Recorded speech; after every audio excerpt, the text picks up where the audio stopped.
I'm delighted to be with you all for the Ayurveda conversation that you're having at the Saranya campus near Coimbatore. I'm really sorry that I can't be with you in person, which I would have loved to be, only because of prior commitments abroad.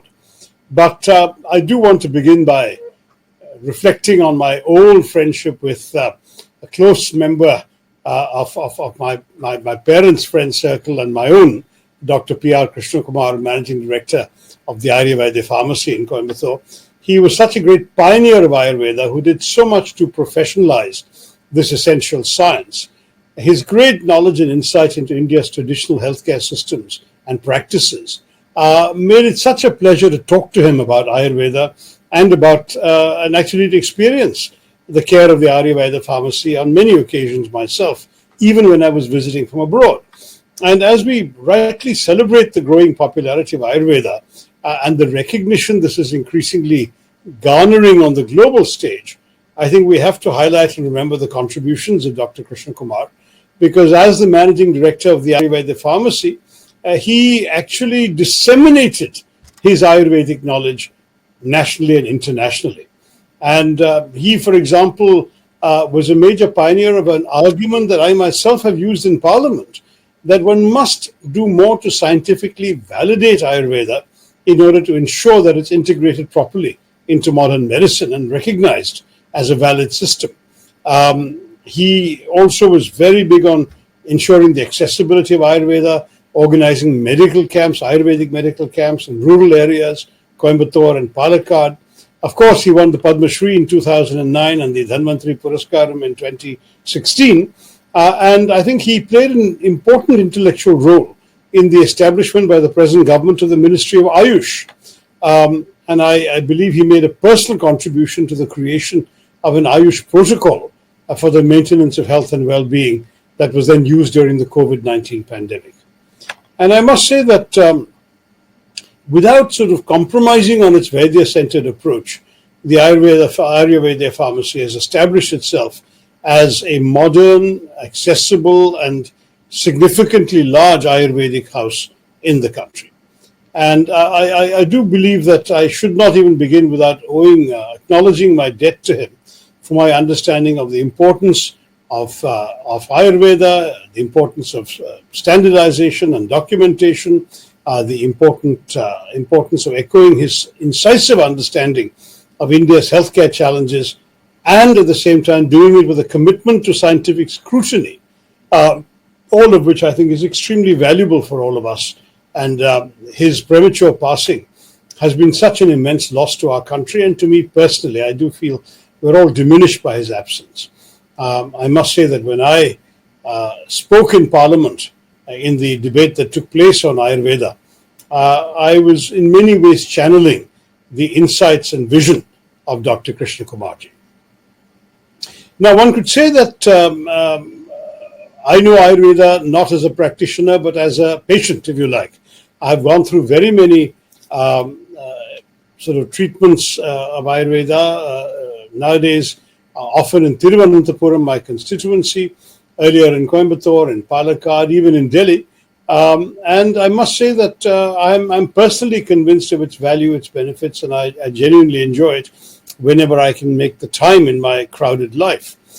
During one of the greatest tragedies of my life, the passing of my wife, when I was really under so much emotional and personal stress, including political stress, it was only going to an Ayurvedic clinic that helped me to stabilize myself and ease myself back into something approaching normalcy.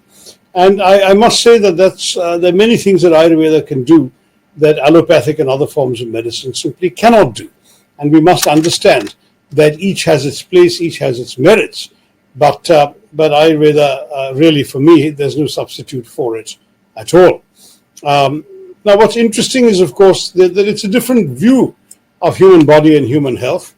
European biomedicine visualized and conceptualized the body in the form of dissections, parts of the body, whereas Ayurveda looked at the body as a series of systems. And of course, it identified these various key elements, dosha, mala, dhatu, three doshas, and vata, pitta, kapha. You know all about all this, so I'm not going to As somebody who has been a beneficiary of these analyses, I don't need to tell you about them. But what was interesting is that the legend is, of course, that Ayurveda, though it's so strongly associated with Kerala, wasn't invented in Kerala. The Ashtanga Hridayam that was composed by the famous Ayurvedic practitioner Vagbhata apparently only reached Kerala sometime between the 6th and 7th centuries BC. And there it fell into the hands of the Ashtavedyas, the great 8 Vaidyar families, who realized how perfect it was for Kerala because the help of a favorable climate, the abundant presence of medicinal plants, essentially literally enabled them to plant the seeds of Ayurveda and to preserve it in Kerala when Ayurveda even began to fade away in many parts of the north under the influence of invasions and attacks and assaults on traditional culture across northern India. It was preserved and flourishing in what is today Kerala. And therefore the original texts as adapted by the Vaidyas in Kerala have really ensured that what we understand by Ayurveda today is really Kerala Ayurveda. I do want to stress that there's also no doubt that the extremely poor public health infrastructure under British colonialism, the outbreak of several epidemics such as the Bombay Plague, and the unaffordability and the lack of access to modern allopathic treatments, except for the British colonial presence of their sort of Indian elites along with them, meant that the general masses had to turn to Ayurveda and traditional medicine as the only viable, affordable, accessible option for them. And as a result, the nationalist movement also reinforced this because politically, reinforcing interest in traditional medicine, traditional dance, traditional folk practices was also part of the nationalist movement. And with the achievement of independence, Ayurveda really was able to take off in a spectacular way. And then when the counterculture movement came internationally in the 1960s and 70s, they discovered a number of Indian things and made them popular globally. Meditation, yoga, and Ayurveda all benefited from that countercultural movement. The most significant aspect is the Beatles discovering Maharishi Mahesh Yogi and vice versa.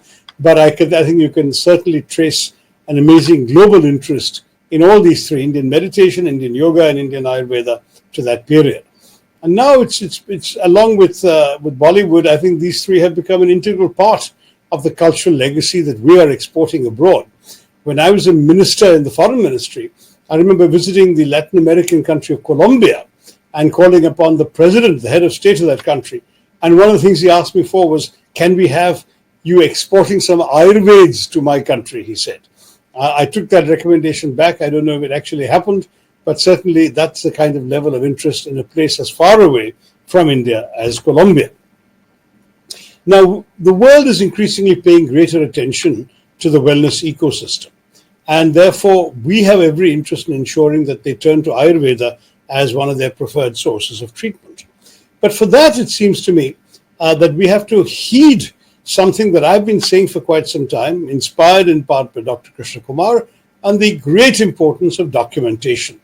The lack of credible documentation for the benefits of Ayurvedic diagnosis, prescription, and action is really ironic, because while Ayurveda's popularity is soaring globally, we have the paradox that we're not doing very well at documenting the beneficial effects of this medicinal system. And that, I think, could undermine us in the long term, because when there are no credible documentation and case studies on the proven benefits of this treatment, it's that much more easy for the skeptics and negativists in allopathic domains to write papers in scientific journals dismissing Ayurveda as some equivalent to voodoo science, as inflicting lead and mercury poisoning on people, and so on. And we all know that it's not that. The truth is that we have to be able to refute such attacks by modern medicine on Ayurveda, and we can only do so by actually coming across with very specific examples of how Ayurvedic methods were used to diagnose particular conditions, and how the holistic treatment of the body of the patient led to transformations that have been documented in case study form. We have to do this. We don't do it enough because it wasn't considered necessary. But to hold its own in the world of modern medicine, Ayurveda needs to be able to offer documentation and case studies in order to challenge those who would attack Ayurveda in the Western world. We also need, of course, legal security and safeguards, both for Ayurveda and for all forms of traditional knowledge in our country. Every time you take an Ayurvedic massage or combat a sore throat with haldi and black pepper boiled in milk, or suck mulai tea, tree bark for cough, or pop pudina for an upset stomach, you are actually relying on India's traditional knowledge. These are things that come to us from our ancestors over 2,000 years. And that ancient wisdom has been handed down over these millennia. And so generations of grandmothers and mothers have imbibed this wisdom and protected us from common and uncommon ailments by resorting to these Ayurvedic treatments. But we need to protect them. We can't afford a system where suddenly the Western world, somebody goes and patents the medicinal properties of turmeric when we've been using it for 2,000 years. We absolutely must ensure that those who over generations have protected and honed these medicinal practices are safeguarded in the globalized world, and that their intellectual property is protected. Many indigenous communities rely on traditional knowledge for their livelihood and identity, and we can't afford to let them be misappropriated abroad. How do we protect and safeguard the practitioners and their store of knowledge? In an era where biopiracy is happening and where people can actually steal Indian remedies, replicate them in the West, and then go and patent them or copyright them or trademark them. I actually introduced in Parliament a few years ago a Protection of Indian Traditional Knowledge Bill as a private member's bill, which defined traditional knowledge as knowledge and expression of culture, which may subsist in codified or oral or other forms, whether publicly available or not, that is dynamic and evolving and is passed on from generation to generation. And my bill did not restrict the use of such traditional knowledge for scientific purposes, but it provided safeguards to custodian communities to protect them from abuse and exploitation.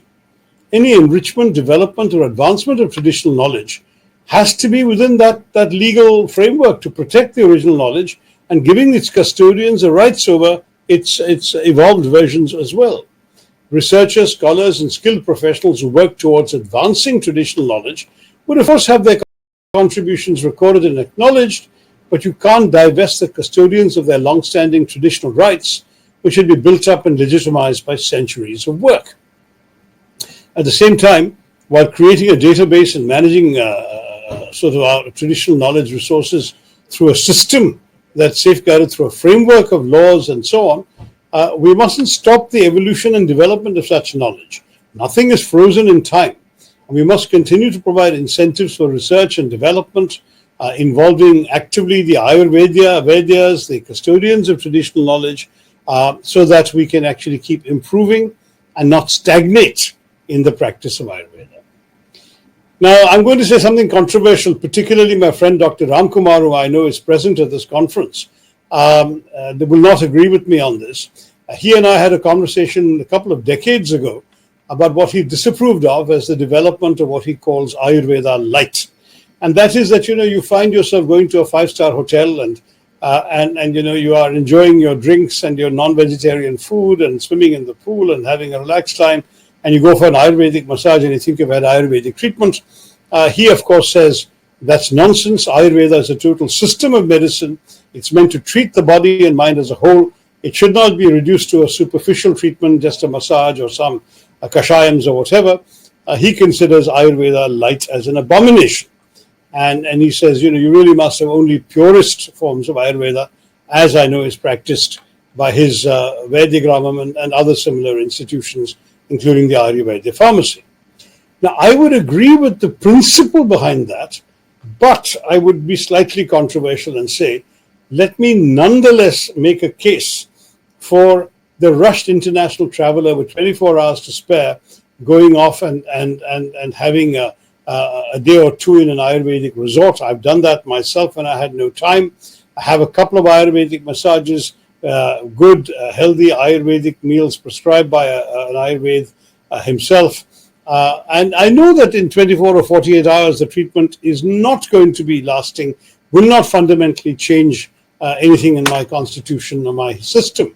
But Our ancient tradition evolved in ancient times. In the modern times, when people are stressed for time, do we want to deny them access to Ayurveda? If we can adapt ourselves to their needs and say, listen, all right, we'll let you come and do a 2-day treatment. I know that many Ayurvedic resorts insist on minimum 2 weeks, and that's right. But nonetheless, come for a 2-day treatment, enjoy it, and realize why you should come back for 2 weeks. That, I think, is worthwhile. I don't see any harm in doing that and bringing a few of those billions of dollars that are available for alternative medicine therapies into our country. Because we have our ancient wisdom, the spiritual teachings of the past and the practice of Ayurveda. Let's not allow the best, that is the purest form of Ayurveda, to become the enemy of the good. Let's also use a little bit of popularizing of Ayurveda to generate the resources that will help the Ayurveds to do their serious work better. So I would say don't turn away people who can only come for a day or two. Give them that opportunity, but tell them this is only a taste of the much larger experience I need to come back for 2 weeks or more, 15 days or more. And I do want to stress that we can't evade the need for investment in Ayurveda, and that means that the creation and expansion of Ayurvedic infrastructure, setting up of new wellness centers springing up around the world that use Ayurveda, but not only Ayurveda, investment in research and development, all of this has to be taken into account when we discuss the future of Ayurveda. I believe, and I'm a cautious optimist, that the future is bright for Ayurveda, both in this country as well as globally. There are challenges we must overcome, concerns we must address, including some of those you've already heard me address today. But the foundations of our traditional healing practices, especially Ayurveda, are certainly strong. The popularity in our country is greater than ever before, and there is momentum for expanding it across the globe and pushing our practices into mainstream global popularity. So I'm very pleased that you've all come together today at this conference to honor the legacy and the immortal contributions of the late Dr. Krishna Kumarji through this modern day version of the ancient form of debate of Tadvidya Sambhasha. In your deliberations, it's my hope that the distinguished participants and practitioners will guard against complacency and leverage this momentum along the lines that I've suggested. Take our historic advantage in this field, but take our Ayurvedic practices forward into the 21st century. Once again, my apologies that I was unable to accept Dr. Ramkumar's invitation to inaugurate this conference in person. I hope this virtual introduction serves to kickstart your work and your practices in the couple of days ahead of your conference. My very best wishes. Namaskaram. Jai Hind.